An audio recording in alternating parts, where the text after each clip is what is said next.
Just came out of the Big Bend Cafe here in Revelstoke and got speaking with our server Lenka, who's very friendly, from the Czech Republic, and we were speaking about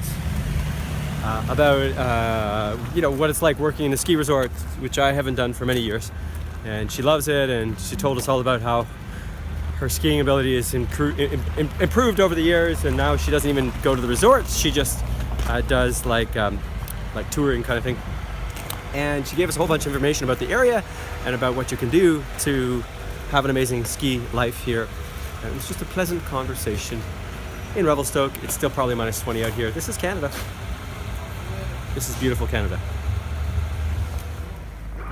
Just had a lovely visit with Steve, who hosted us tonight in his beautiful new apartment, and we were all having conversation over some pasta last night. And one thing that he mentioned was that I asked him how he got his job with the heli ski company that he works for, something Eagle. I need to look up the name of it for him, which I will.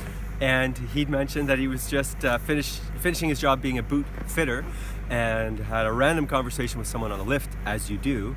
And the person suggested to him that he apply for a job there, and now he's been working there for 5 years. It's been a great career for him, and it continues to be a great career for him. So I asked Steve for his permission to write this little story, or to share this little story about the importance of having chance conversations with people, and he said totally no problem.